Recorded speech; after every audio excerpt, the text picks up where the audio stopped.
ಕೇಸಲ್ಲಿ ಬಟ್ಟೆ ನನ್ನ ತೋರಿಸಿದ್ರೆ ಸಾಕು. ಪಾಪ ನಮ್ಮಮ್ಮ ಫೋನ್ ಹಿಡ್ಕೊಂಡು ರೆಕಾರ್ಡ್ ಮಾಡ್ತಾಯಿದ್ರು.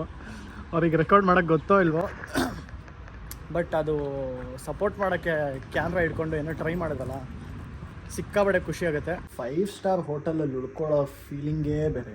ಆ್ಯಸ್ ಅ ಮಿಡಲ್ ಕ್ಲಾಸ್ ಬಾಯ್, ಆ ವಾಶ್ರೂಮ್ ಹೆಂಗಿರುತ್ತೆ, ಆ ಟ್ಯಾಪ್ ಹೆಂಗಿರುತ್ತೆ, ಸ್ನಾನ ಮಾಡೋಕ್ಕೆ ನೀರು, ನೀವು ಆ ಪ್ರೀಮಿಯಮ್ ಮತ್ತು ಆ ಲಕ್ಸುರಿನ ಒಂದು ಸರಿ ನೋಡಿದ್ಮೇಲೆ ನಮಗೆ ಈ ಥರ ಚಿಕ್ಕ ಚಿಕ್ಕ ಮೋಟಿವೇಶನ್ ಪಾಯಿಂಟ್ಸ್ನ ಟ್ರಿಗರ್ ಮಾಡಿಕೊಂಡು ಹುಡ್ಕೊಂಡು ಅದರಲ್ಲಿ ಮಾಡ್ತಾ ಇರಬೇಕು. ಇಲ್ಲಾಂದರೆ ದೇವರಾಣೆ ಅದೇ 1 BHK 2 BHK ಮನೆಯಲ್ಲೇ ಇದು ಬಿಡ್ತೀವಿ. Hey guys, welcome back to my YouTube channel. Finally 5000 subscribers ಆಗಿದ್ದಾರೆ. ತುಂಬ ಒಳ್ಳೆ ಸಪೋರ್ಟ್ ಸಿಗ್ತಿದೆ. ಇದೇ ಥರ ಸಪೋರ್ಟ್ ಮಾಡಿ, ಒಳ್ಳೊಳ್ಳೆ ಕಂಟೆಂಟ್ ಬರ್ತಾ ಇರುತ್ತೆ. ಡೈಲಿ ವ್ಲಾಗ್ ಮಾಡ್ತಾ ಇರ್ತೀನಿ, ಆದಷ್ಟು ಟ್ರೈ ಮಾಡ್ತೀನಿ ಒಳ್ಳೆ ಕಂಟೆಂಟ್ ಕೊಡೋಕ್ಕೆ. ಸೊ ಈ ವ್ಲಾಗ್ ಬಂದುಬಿಟ್ಟು ಟ್ರಾವೆಲ್ ವ್ಲಾಗು. ನಾನು ಲುಧಿಯಾನಾಗೆ ಹೋಗ್ತಾ ಇದ್ದೀನಿ, ಪಂಜಾಬಲ್ಲಿ. ಪ್ಯಾಕಿಂಗ್ ಇವಾಗ ಸ್ಟಾರ್ಟ್ ಮಾಡೋಣ. ಲುಧಿಯಾನಲ್ಲಿ ನೋಡಿ, ನಾನು ಹೋಗೋದು ಮಂಡೇ ಇವತ್ತು, ಆಮೇಲೆ ವಾಪಸ್ ಬರೋದು 7 ಡಿಗ್ರಿ ತನಕ ಹೋಗುತ್ತೆ. 7 ಡಿಗ್ರಿ ನನ್ನ ಲೈಫಲ್ಲಿ ಎಕ್ಸ್ಪೀರಿಯೆನ್ಸ್ ಮಾಡಿಲ್ಲ. ಸಿಕ್ಕಾಪಟ್ಟೆ ಕೋಲ್ಡ್ ಇರುತ್ತೆ. ಸೊ ನೈಟ್ ಮಲ್ಕೊಳ್ಳೋಕ್ಕೆಲ್ಲ ಭಾಳ ಥಂಡಿ ಆಗುತ್ತೆ. ಅಲ್ಲಿ ಹೆಂಗಂದ್ರೆ ಬೆಳಿಗ್ಗೆ ಹೊತ್ತು ಬಿಸಿಲಿದ್ರೆ ಒಂದು ಸ್ವಲ್ಪ ಜಾಸ್ತಿ ಬಿಸಿಲಿರುತ್ತೆ, 25 ಡಿಗ್ರಿ ತನಕ ಹೋಗುತ್ತೆ. ಚಳಿ ಇದ್ದರೆ ಓವರ್ ಚಳಿ. ನಮ್ಮ ಬ್ಯಾಂಗ್ಳೂರ್ ಥರ ಕಾನ್ಸ್ಟೆಂಟ್ ಇಲ್ಲ, ಬ್ಯಾಂಗ್ಳೂರ್ ಥರ ವೆದರ್ ಎಲ್ಲೂ ಇಲ್ಲ. ಸೊ ಅದಕ್ಕೆ ನೈಟಿಗೆ ಮಾತ್ರ ನಾನು ಥರ್ಮಲ್ಸ್ ಇಟ್ಕೊಂಡಿದ್ದೀನಿ, ಬೆಚ್ಚಗಿರುತ್ತೆ ಅಂತ. ಸೊ ಫೈನಲಿ ಫಾರ್ಮಲ್ಸು ಕೆಳಗಡೆ ಇದೆ, ಕ್ಯಾಶುವಲ್ಸು, ಆಮೇಲೆ ಈ ಕಡೆ ಬಂದರೆ night dress, normal casual tea shirts, ಆಮೇಲೆ ನಂದು ಪರ್ಫ್ಯೂಮು ಮತ್ತು ಬಾಡಿ ವಾಶು ಬಿಟ್ಟರೆ ಫೇಸ್ ವಾಶು ಅದೆಲ್ಲ ಇದರಲ್ಲಿದೆ. ಫೇಸ್ ವಾಶು, ಟೂತ್ ಬ್ರಷು ಎಲ್ಲ. ಫೈನಲಿ ಪ್ಯಾಕಿಂಗ್ ಮುಗೀತು. ಇನ್ನೇನಂದರೆ ಇನ್ನೊಂದು ಬ್ಯಾಗ್ ತೊಗೊತಾ ಇದ್ದೀನಿ. ಇದು ಚೆಕ್ ಇನ್ ಲಗೇಜ್ಗೆ ಹಾಕ್ಬಿಡ್ತೀನಿ ಫ್ಲೈಟಲ್ಲಿ. ಇನ್ನೊಂದು ನನ್ನ ಜೊತೆ ಕ್ಯಾರಿ ಮಾಡೋದು ತೊಗೊತೀನಿ. ಸೊ ಅದರಲ್ಲಿ ಶೂಸ್ ಇಟ್ಕೊತೀನಿ ಮತ್ತು ಇನ್ನೂ ಸ್ವಲ್ಪ ಬೇಸಿಕ್ ಐಟಮ್ಸ್ ಏನೇನು ಬೇಕು ಅದೆಲ್ಲ ತೊಗೊಂಡು ಲೆಟ್ಸ್ ಲೀವ್. ಎಲ್ಲ ಪ್ಯಾಕಿಂಗು ರೆಡಿ ಆಗೋದು ಎಲ್ಲ ಆಯಿತು, ಮುಗೀತು. ಸೊ ಸನ್ಗ್ಲಾಸಸ್ಸು, ಬ್ಯಾಗು, ಆಮೇಲೆ ನನ್ನ ಸೂಟ್ ಕೇಸ್ ಎಲ್ಲ ರೆಡಿ ಇದೆ. ಸೊ ಇವಾಗ ಬಿಡಬೇಕಾದ್ರೆ ನಮ್ಮಮ್ಮ ಒಂದು ಸ್ವಲ್ಪ ಕಡಲೆಕಾಯಿ ತಿನ್ಕೊಂಡು ಹೋಗು ಅಂತ ಪಾಪ ಸುಲ್ ಕೊಟ್ಟಿದ್ದಾರೆ. Thank you mummy. ಸಹೋ ಹಾಯ್ ಹೇಳಿ ಎಲ್ಲರಿಗೂ. ಅವನ್ನ ಏನಕ್ಕೆ ನಾನು ಸಹೋ ಅಂತ ಕೂಗೋದಂದ್ರೆ, ಅವ್ರಿಗೆ ಸಹೋ ಅಂತ ಕರೆಯೋದಂದ್ರೆ ಕನ್ನಡದಲ್ಲಿ ಸಹೋದರ ಅಂತ ಹೇಳೋದು. ಇವಾಗ ನಾವು ಇಂಗ್ಲೀಷಲ್ಲಿ ಹಿಂಗೆ ಬ್ರೋ ಅಂತ ಹೇಳ್ತೀವಿ, ಅದೇ ಥರ ಕನ್ನಡದಲ್ಲಿ ನಾನು ಸಹೋ ಅಂತ ಶಾರ್ಟ್ ಫಾರ್ಮ್ ಆಗಿ, ಸಹೋದರಾಗೆ ಶಾರ್ಟ್ ಫಾರ್ಮ್ ಆಗಿಟ್ಟು ಕರೆಯೋದು. ಓಕೆ, ಇದು ತಿನ್ಬಿಟ್ಟು ಹೊರಡೋಣ. ಹಾಗೆ ನಾನು ಏರ್ಪೋರ್ಟ್ ಔಟ್ಫಿಟ್ ತೋರಿಸ್ತೀನಿ ಎಲ್ಲರಿಗೂ, ವೆಯ್ಟ್ ಮಾಡಿ. ಈ ಥರ ಕನ್ನಡದಲ್ಲಿ ನಾನು ಸಹೋ ಅಂತ ಶಾರ್ಟ್ ಫಾರ್ಮ್ ಆಗಿ, ಸಹೋದರಾಗೆ ಶಾರ್ಟ್ ಫಾರ್ಮ್ ಆಗಿಟ್ಟು ಕರೆಯೋದು. ಓಕೆ, ಇದು ತಿನ್ಬಿಟ್ಟು ಹೊರಡೋಣ. ಹಾಗೆ ನಾನು ಏರ್ಪೋರ್ಟ್ ಔಟ್ಫಿಟ್ ತೋರಿಸ್ತೀನಿ ಎಲ್ಲರಿಗೂ, ವೆಯ್ಟ್ ಮಾಡಿ. ಸೊ ಫೈನಲಿ ನೀಟಾಗಿ ರೆಡಿಯಾಗಿದ್ದೀನಿ. ಬ್ಯಾಗು, ಇದರಲ್ಲಿ ಶೂಸು ಅದೆಲ್ಲ ಇದೆ. ಆಮೇಲೆ ಸೂಟ್ ಕೇಸಲ್ಲಿ ಬಟ್ಟೆ, ನನ್ನ ತೋರಿಸಿದ್ರೆ ಸಾಕು, ಸೂಟ್ ಕೇಸಲ್ಲಿ ಬಟ್ಟೆ ಅದೆಲ್ಲ ಇದೆ. ಸೊ ಎಲ್ಲ ರೆಡಿ ಆಯಿತು. ಇನ್ನು ಏರ್ಪೋರ್ಟ್ಗೆ ಹೋಗೋಣ. ಒಂದು ವೆರಿ ಕ್ಯೂಟ್ ಥಿಂಗ್ ಅಂದರೆ, ಪಾಪ ನಮ್ಮಮ್ಮ ಫೋನ್ ಹಿಡ್ಕೊಂಡು ರೆಕಾರ್ಡ್ ಮಾಡ್ತಾಯಿದ್ರು. ಅವ್ರಿಗೆ ರೆಕಾರ್ಡ್ ಮಾಡೋಕ್ಕೆ ಗೊತ್ತೋ ಇಲ್ವೋ, ಬಟ್ ಅದು ಸಪೋರ್ಟ್ ಮಾಡೋಕ್ಕೆ ಕ್ಯಾಮ್ರಾ ಹಿಡ್ಕೊಂಡು ಏನೋ ಟ್ರೈ ಮಾಡೋದಲ್ಲ, ಸಿಕ್ಕಾಬಡೆ ಖುಷಿ ಆಗುತ್ತೆ. Okay, thank you mom. Bye ಅಮ್ಮ. ಬಾಯ್ ಹುಷಾರು. ಸೊ ಬನ್ನಿ ಹೋಗೋಣ. ನನ್ನ ಕ್ಯಾಬ್ ಆಲ್ರೆಡಿ ಅಲ್ಲಿ ಕಾಯ್ತಾ ಇದೆ. ಬಂದು ವೆರಿ ಕ್ಯೂಟ್ ಅಲ್ಲ, ಎಷ್ಟು ಸಪೋರ್ಟಿವ್ ನಮ್ಮಮ್ಮ. ಅಯ್ಯೋ, ಫಸ್ಟಿಂದ ಹೇಳೋರು ವ್ಲಾಗ್ ಮಾಡು, ಸಪೋರ್ಟ್ ಮಾಡ್ತೀನಿ ನಾನು, ಅದು ಇದೆಲ್ಲ ಅಡುಗೆ ಮಾಡಿಕೊಡ್ತೀನಿ, ನಿನಗೆ ಅಡುಗೆ ವ್ಲಾಗ್ ಮಾಡೋಂಗಿದ್ರು ನಾನೆಲ್ಲ ಮಾಡಿಕೊಡ್ತೀನಿ, ನೀನು ಸುಮ್ಮನೆ ಅದೆಲ್ಲ ರೆಕಾರ್ಡ್ ಮಾಡು, ನೀನು ಡಯಟ್ ಫುಡ್ಡು ಎಲ್ಲ ಮಾಡಿಕೊಡ್ತೀನಿ ಅಂತ. ನಾನೇ ಮಾಡ್ತಿರಲಿಲ್ಲ, ಇನ್ಮೇಲೆಲ್ಲ ಚೇಂಜ್ ಆಗಿದೆ, ಮಾಡೋಣ. ಗೈಸ್, ಕರೆಕ್ಟಾಗಿ 2:45 ಬೋರ್ಡ್ ಆಗಬೇಕಾಗಿರೋ ಫ್ಲೈಟ್ಗೆ 2:45ಗೆ ನಾನು ಏರ್ಪೋರ್ಟಿಗೆ ಬಂದಿದ್ದೀನಿ. ಸ್ವಲ್ಪ ಲೇಟಾಗಿದೆ. ಚೆಕ್ ಇನ್ ಲಗೇಜ್ ಬೇರೆ ಇದೆ, ಬ್ಯಾಗ್ ಇದೆ, ಅದನ್ನು ಇಡಬೇಕು. ಸೊ ಸ್ವಲ್ಪ ಲೇಟಾಗಿದೆ, ಹೋಗೋಣ. ನಮ್ಮಮ್ಮ ಒಂದು 1000 ಸತಿ ಹೇಳಿದ್ರು, ಬೇಗ ಹೋಗೋ, ಲೇಟ್ ಮಾಡ್ಕೊಬೇಡ ಅಂತ. ನಾನು ಒಂಚೂರು ಲೇಟಾಗೆ ಬಂದಿದ್ದೀನಿ. ಪಕ್ಕ ಈ ವಿಡಿಯೋ ನೋಡಿದಾಗ ಬೈತಾರೆ. ಗೈಸ್, ಚೆಕ್ ಇನ್ನು ಕ್ಲೋಸ್ ಆಗಿಬಿಟ್ಟಿದೆ. ಇವಾಗ ಟೈಮ್ ಬಂದುಬಿಟ್ಟು 2:50 ಆಗಿದೆ, ಬಟ್ ಚೆಕ್ ಇನ್ ಕ್ಲೋಸ್ ಆಗಿದ್ದು 2:25ಗೆ. ಸೊ 25 ನಿಮಿಷ ಲೇಟಾಗಿದ್ದೀನಿ. ಕೇಳಬೇಕು ಒಳಗಡೆ ಬಿಡ್ತಾರಾ ಇವಾಗ ಬ್ಯಾಗು ಸ್ವಲ್ಪ ಚಿಕ್ಕದೇ ಇದೆ, ನೋಡೋಣ ಕೇಳ್ಕೊಳ್ಳೋಣ, ಚೆಕ್ ಮಾಡೋಣ. ಗೈಸ್ ಚೆಕ್ ಇನ್ ಕ್ಲೋಸ್ ಆಗಿಬಿಟ್ಟಿದೆ, ಬಟ್ ಸೆಕ್ಯೂರಿಟಿ ಎಲ್ಲ ಮುಗೀತು. ಬ್ಯಾಗು ತೊಗೊಂಡು ಬರ್ತಾಯಿದ್ದೀನಿ.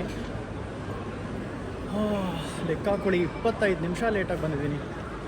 2:25ಗೆ ಕ್ಲೋಸು ಚೆಕ್ ಇನ್ನು, ಬಟ್ ನಾನು 2:50ಗೆ ಏರ್ಪೋರ್ಟಲ್ಲಿದೆ. That's 25 minutes late. Next time ಈ ಥರ ಆಗದೇ ಇರೋ ನೋಡ್ಕೋಬೇಕು. ಬಟ್ ಎನಿವೆ ಇದನ್ನು ಫ್ಲೈಟಲ್ಲೇ ಎತ್ಕೊಂಡು ಹೋಗ್ಬೇಕಷ್ಟೇ. ಜೊತೆಗೆ ಏನಾಗಲ್ಲ, ಯಾರೇನು ಕೇಳೋಲ್ಲ. ಬಟ್ ಸ್ಟಿಲ್ ಈ ಥರ ಮುಂದೆ ಮಾಡ್ಕೋಬಾರ್ದು. ಜಸ್ಟ್ ಮಿಸ್ ಆಗಿತ್ತು. ಇವಾಗ ಇನ್ ಕೇಸ್ ಏನಾದರೂ ಜಾಸ್ತಿ ಇದ್ದೀವಿ ಲಗೇಜು, ಏನು ಮಾಡಬೇಕಾಗಿತ್ತು, ತುಂಬ ಪ್ರಾಬ್ಲಮ್ ಆಗಿರೋದು. ಜಸ್ಟ್ ಮಿಸ್ ಆಯಿತು. ಸೊ ನನ್ನ ಸಬ್ಸ್ಕ್ರೈಬರ್ ಸಿಕ್ಕಿದ್ದಾರೆ. You name? Kavya. Hi Kavya, nice to meet you. Thank you so much. Where are you working? I am working in airport. ಹೌದಾ?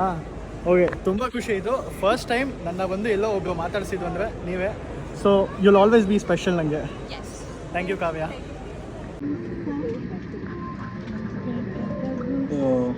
ಸೊ ಗೈಸ್ ಫೈನಲಿ ಬಂದೆ, ಎಂಟರ್ ಆದೆ ಫ್ಲೈಟು. ನನ್ನ ಲಗೇಜ್ ಎಲ್ಲ ಇಟ್ಟಿದ್ದ ಮೇಲೆ ಸದ್ಯ ಅದೊಂದು ಟೆನ್ಷನ್ ಆಗಿತ್ತು ಸಿಕ್ಕಾಬಟ್ಟೆ. ಹೆಂಗೋ ಅದರಿಂದ ಆಚೆ ಇವಾಗ ಬಂದಿದ್ದೀವಿ. ಸೊ ಫೈನಲಿ ಅಷ್ಟೇ. ಇವಾಗ ಏನಿಲ್ಲ, ಇಯರ್ಫೋನ್ಸ್ ಇದೆ, ಕುತ್ಕೊಂಡು ಬ್ಲಾಗ್ ಎಡಿಟ್ ಮಾಡ್ತೀನಿ. ಬ್ಲಾಗ್ ಎಡಿಟ್ ಮಾಡಿಕೊಂಡು ಇನ್ನೇನು ಮಾಡಲಿ, ಸ್ವಲ್ಪ ತಿನ್ಬಿಟ್ಟು ಮಲ್ಕೋತೀನಿ.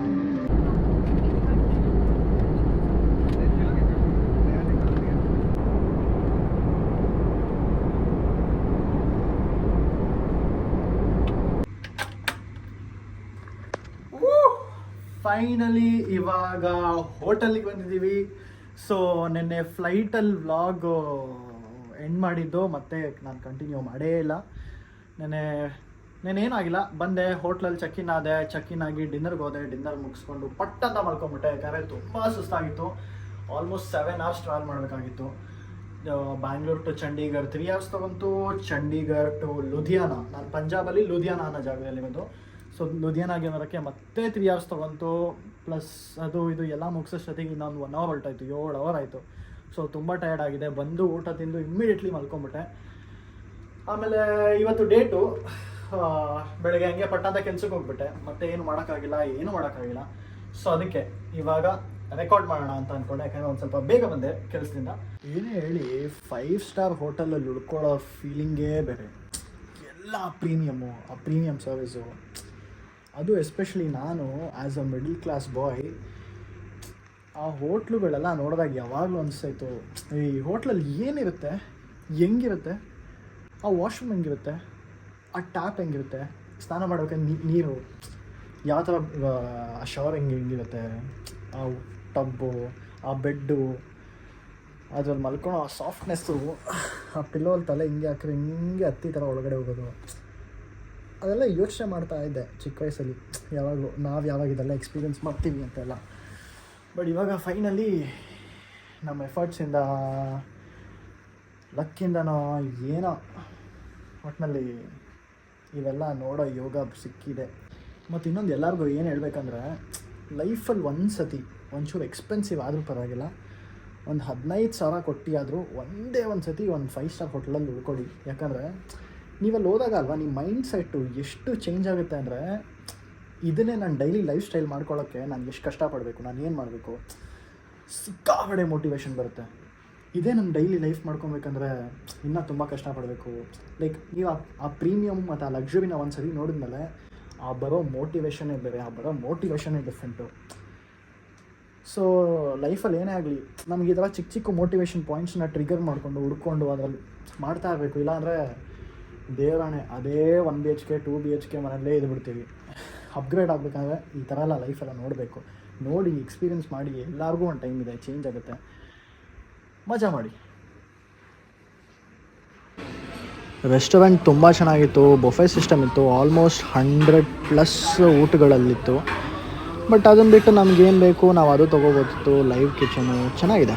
ಸೊ ಗೈಸ್ ಇಲ್ಲೇ ಊಟಕ್ಕೆ ಬಂದಿದೆ. ರೆಸ್ಟೋರೆಂಟ್ ತುಂಬ ಚೆನ್ನಾಗಿದೆ, ಇವ್ರದ್ದು ತುಂಬ ಕ್ಲೀನಾಗಿ ಪಕ್ಕಾಗಿದೆ. ಅಫ್ಕೋರ್ಸ್ 5 star ಹೋಟೆಲ್ ಅಂದರೆ ಕ್ವಾಲಿಟಿ ಮಾತ್ರ ಕಾಂಪ್ರಮೈಸ್ ಆಗಲ್ಲ. ಸೊ ಇನ್ನೊಂದೇನೆಂದರೆ ತುಂಬ 5 star ಹೋಟೆಲ್ಸ್ಗಳಲ್ಲಿ ನಾವೇನು ಕೇಳ್ತೀವಿ ಅದು ಮಾಡಿಕೊಡ್ತಾರೆ. ಇವಾಗ ನಿಮಗೆ ರೈಸಲ್ಲಿ ಏನಾದ್ರು ಬೇಕಾ ಮಾಡಿಕೊಡ್ತಾರೆ, ಅಥವಾ ಸಲಾಡ್ ಥರ ಏನಾದ್ರು ಬೇಕಾ ಅವರೇ ಮಾಡಿಕೊಡ್ತಾರೆ. ನೀವು ರೆಸಿಪಿ ಹೇಳಿದ್ರೆ ಈ ಥರ ಮಾಡಬೇಕು ಅಂತ ಹೇಳಿದ್ರೆ ಪ್ರತಿ 5 ಸ್ಟಾರ್ ಹೋಟೆಲಲ್ಲೂ ಶೆಫ್ ಇರ್ತಾರೆ, ಮೇನ್ ಶೆಫ್ ಇರ್ತಾರೆ. ಅವ್ರನ್ನ ಕರೆದ್ಬಿಟ್ಟು ನೀವು ಹೇಳಬೇಕು ನಿಮ್ಗೆ ಯಾವ ಥರ ಅಡುಗೆ ಬೇಕು, ಯಾವ ಥರ ಮಾಡಬೇಕು, ಏನು ಜಾಸ್ತಿ ಹಾಕಬೇಕು ಅಥವಾ ಏನು ಹಾಕ್ಬಾರ್ದು ಅಂತ. ಅವಾಗ ಅವ್ರು ನೀಟಾಗಿ ಪ್ರಿಪೇರ್ ಮಾಡ್ತಾರೆ. ಸೊ ಇವತ್ತು ನಾನು ಒಂದು ಸ್ವಲ್ಪ ಚೀಟ್ ಮೀಲ್ ತಿನ್ನೋಣ ಅಂತ ಪಿಜ್ಜಾ ಬೇಕಂತ ಹೇಳಿದೆ. ಸೊ ಕರೆದ್ಬಿಟ್ಟು ನನಗೆ ಯಾವ ಥರ ಪಿಜ್ಜಾ ಬೇಕಂತ ಹೇಳಿದ್ದೀನಿ. ಸೊ ಇವಾಗ ಅವರು ಲೈವ್ ಅಲ್ಲಿ ನಿಂತ್ಕೊಂಡು ನೋಡ್ಬೋದು, ನಮ್ಮ ಮುಂದೆನೇ ಮಾಡಿಕೊಂಡು ತೊಗೊಂಡು ಬಂದು ಕೊಡ್ತಾರೆ. ಸೊ ಚೀಸ್ ಜಾಸ್ತಿ ಹಾಕಿ ನನಗೆ ಪನ್ನೀರ್ ತುಂಬ ಬೇಕಂತ ಹೇಳಿದೆ. ಮತ್ತು ಒಂದು ಸ್ವಲ್ಪ ಡಯಟ್ಗೆ ಬ್ರಾಕೊಲಿ, ಆನಿಯನ್ಸು ಅದೆಲ್ಲ ಇದೆ. So it's very nice. So ನಾವು ಏನು ಕೇಳಿದ್ರು ಹೆಂಗೆ ಕೇಳಿದ್ರು ಹಂಗೆ ಮಾಡಿಕೊಡ್ತಾರೆ. ಸೊ ತುಂಬ ಚೆನ್ನಾಗಿದೆ. ತಿನ್ಬಿಟ್ಟು ಅದಾದಮೇಲೆ ವಾಪಸ್ ರೂಮ್ಗೆ ಹೋಗಿ ಸಿಗೋಣ. ಇವಾಗ ಹೋಗಿ ತಿಂತೀನಿ. ಸೊ ಗೈಸ್, ಇವಾಗ ತಾನೇ ಊಟ ಮುಗಿಸ್ಕೊಂಡು ಬಂದ್ವಿ. ಊಟ ಮುಗಿಸಿ ಬಂದಿದ ತಕ್ಷಣ ನಾನು ಮತ್ತು ನನ್ನ colleague Rahul say hi to my channel. Yes, so that is Rahul. ಅವರು ಪುಣೆಯಲ್ಲಿರೋದು ಕೆಲಸಕ್ಕೆ ಅಂತ ಅವರು ನನ್ನ ಜೊತೆ ಬಂದಿದ್ದಾರೆ ಇಲ್ಲಿ. ಸೊ ಇವತ್ತು ಏನು ಡಿಸೈಡ್ ಮಾಡಿದ್ವಿ ಅಂದರೆ, ಅವ್ರಿಗೆ ಕನ್ನಡ ಬರಲ್ಲ. ಸೊ ಅವ್ರಿಗೆ ಕೇಳಿದೆ, ನೀವು ಕಾಂತಾರ ಮೂವಿ ನೋಡಿದ್ದೀರಾ? ಯಾಕಂದರೆ ಅದು ತುಂಬ famous Kannada movie, one of the famous movie.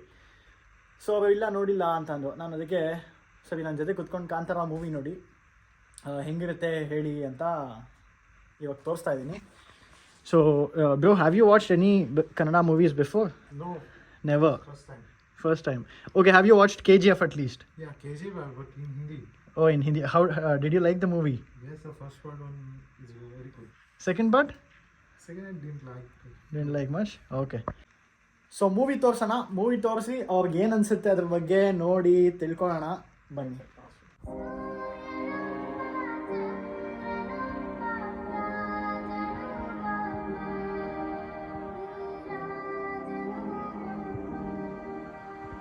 Do you know who Puneet Rajkumar is? I know his one movie is, I think, that called Mummy, and his relationship with.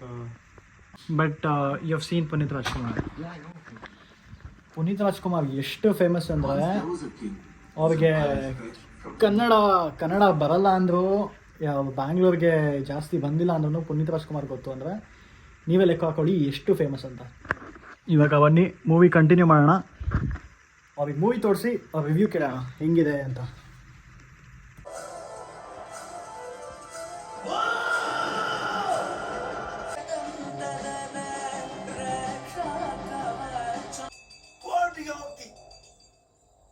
ಆದ್ರೆ ನಿನ್ನ ತೀರ್ಮಾನ ಮೆಟ್ಲಲ್ಲಿ ನಾನು ಮಾಡ್ತೀನಿ, ಜಾಗ ಊರ್ನವ್ರದ್ದು. ಜಸ್ಟ್ ಇವಾಗ ತಾನೇ ಮೂವಿ ಮುಗೀತು. Movie ಮುಗ್ದಿದ ತಕ್ಷಣ ರಿವ್ಯೂ ಕೇಳೋಣ. How was the movie? It's great movie. I like the character of Rishabh Pant. Not Rishabh Pant, Rishabh Shetty. Right, sorry. Oh, sorry. Yeah. So, what was your favorite part in this movie? Like The last one, the last song after he died, I think. in that last fight also, no? Yeah, last fight was fantastic when he's converted into the what name called Deva. Daiva. Deva. ನೋಡಿ, ಅವ್ರಿಗೆ ಕನ್ನಡ ಒಂಚೂರು ಬರಲ್ಲ, .1. ಅದರಲ್ಲಿ ನಮ್ಮ ಕನ್ನಡ ಮೂವಿನೂ ಇಷ್ಟು ಚೆನ್ನಾಗಿರುತ್ತೆ ಅಂತ ಅವ್ರಿಗೆ ತೋರಿಸಿ ಇವಾಗ ಅವ್ರು ಕೇಳಿದ್ಕೆ ನಾನು ಮತ್ತೆ ಮನೆಗೆ ಹೋಗಿ you want to watch the movie again? Yes, sure, definitely. I'm going to watch this movie again on this weekend. ಅದೇ ಇವಾಗ ಈ ಮೂವಿ ನಾನು ಮತ್ತೆ ನೋಡಬೇಕು. ಇವಾಗ ನಾಳೆ ಕೆಲಸ ಇಲ್ಲ ಅಂದಿದ್ರೆ ನಾನು ಇವಾಗಲೇ ಕುತ್ಕೊಂಡು ನೋಡ್ತಿದ್ದೆ ಈ ಮೂವಿನ ಅಂತ ಹೇಳಿದ್ರು ಇವಾಗ ಜಸ್ಟ್ ನನಗೆ. ಸೊ ಅವ್ರು ಮುಂಚೆ ಒಂದ್ಸತಿ ನೋಡೋಕೆ ಟ್ರೈ ಮಾಡಿದ್ರಂತೆ ಮೂವಿನ. ಬಿಡು ನೋಡೋಣ ಅಂದ್ಕೊಂಡು ಸುಮ್ಮನೆ ಆಗಿದ್ದಾರೆ. ಬಟ್ ಇವತ್ತು ತೋರಿಸಿದ ಮೇಲೆ ಗೊತ್ತಾಗಿದೆ ಪವರು ಕನ್ನಡ ಮೂವಿಗಳು ಇಷ್ಟು ಚೆನ್ನಾಗಿರುತ್ತೆ ಅಂತ. So would you definitely recommend to your friends that Kannada movies are good? Definitely. After KGF, I like this movie, KGF Part 1. Yeah. So ಅದೇ ನೋಡಿ, ಈ ಥರ ಕನ್ನಡದ ಬರ್ದೇ ಇರೋರಿಗೆ ಮೂವೀಸ್ ಬಗ್ಗೆ ಹೇಳ್ತಾ ಸ್ಟಾರ್ಟ್ ಮಾಡಿಕೊಂಡು ಅವ್ರಿಗೆ ನಮ್ಮ ಭಾಷೆನಲ್ಲೂ ಇಂಥ ಒಳ್ಳೊಳ್ಳೆ ಮೂವೀಸ್ ಇದೆ, ಇಂಥ ಒಳ್ಳೆ ಕಥೆಗಳಿದೆ ಅಂತ ನಾವು ಪ್ರಮೋಟ್ ಮಾಡಬೇಕು. ಅದನ್ನು ನಾವೇ ಹೇಳ್ಕೊಂಡಿಲ್ಲ ಅಂದರೆ ಯಾರೂ ಹೇಳಲ್ಲ, ಅವ್ರಿಗೂ ಗೊತ್ತಾಗಲ್ಲ. ನಾವು ಹಿಂಗೆ ಇರ್ತೀವಿ, ನಾವು ಅವ್ರ ಭಾಷೆ ನೋಡ್ಕೊಂಡು ನಾವು ಹಿಂಗೆ ಇದ್ಬಿಡ್ತೀವಿ. ಸೊ ಅದಕ್ಕೆ ಯಾರಾದರೂ ಸಿಕ್ಕಿದಾಗ ಈ ಥರ ನಮ್ಮ ಭಾಷೆನ ಅವ್ರಿಗೆ ತಿಳಿಸಿ, ನೀವು ತಿಳಿಸ್ದಾಗೆ ಅವ್ರಿಗೆ ಗೊತ್ತಾಗೋದು. ನೀವು ಹೇಳಿಲ್ಲ ಅಂದರೆ ದೇವರಾಣಿ ಅವ್ರಿಗೆ ಗೊತ್ತಾಗಲ್ಲ. ಸೊ ಅದನ್ನ ಹೇಳ್ತಾ ಈ ವ್ಲಾಗ್ ಇಲ್ಲೇ ಎಂಡ್ ಮಾಡ್ತೀನಿ. Can you tell everyone in Kannada something? I didn't know. Okay, just tell Jai Karnataka, Jai Karnataka, Jai Bhuvaneshwari Devi. Jai Bhuvaneshwar Devi. That's all. Okay. And subscribe to my friend channel. ಮಾಡ್ಕೊಳ್ಳಿ ಬೇಗ. So ಅಷ್ಟೇ, ಮುಂದಿನ ಬ್ಲಾಗಲ್ಲಿ ಸಿಗೋಣ. Next blog ಕೂಡ ನಾನು ಪಂಜಾಬಲ್ಲೇ continue ಮಾಡ್ತೀನಿ. Second blog ಕೂಡ ಪಂಜಾಬಲ್ಲಿ ನಡೆಯೋದೇ ಬರುತ್ತೆ, ಬಿಕಾಸ್ ಇನ್ನೂ ಒಂದು 3 days ಇರ್ತೀನಿ. ವಿಡಿಯೋ ಇಷ್ಟ ಆಗಿದ್ರೆ ಫಾಲೋ ಮಾಡ್ತಾ ಇರಿ, ನೆಕ್ಸ್ಟ್ ವಿಡಿಯೋ ಹಾಕ್ತೀನಿ, ಕಾಯ್ತಾ ಇರಿ. Thank you for watching.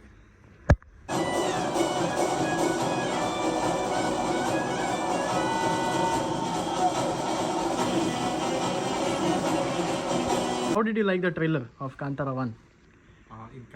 It's good. Next year it's going to get released. So we'll definitely going to watch in the first week of release. Okay. So you're going to watch Kantara in Hindi, right? Hindi, and we'll watch in the first week of release. Okay. I'm very much excited after watching the first part of. No, it's actually a second part. So I'm very much excited to watch the first part of the Kantara. Nice.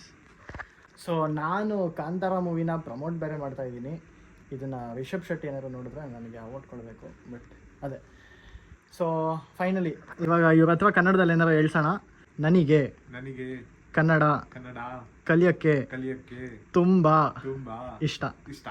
Kannada ತುಂಬ ಅದ್ಭುತವಾದ ಭಾಷೆ. ಎಲ್ಲ ಕನ್ನಡಿಗರಿಗೂ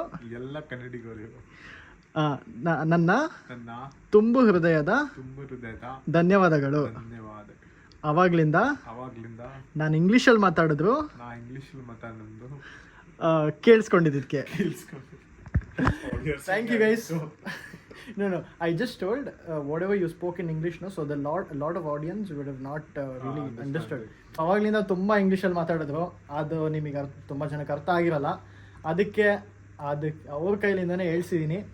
ನೋಡಿ, ಪಾಪ ಕಷ್ಟಪಟ್ಟು ಹೇಳಿದ್ದಾರೆ, ತುಂಬ ಒಳ್ಳೆಯವರು. ಓಕೆ, ಬಾಯ್.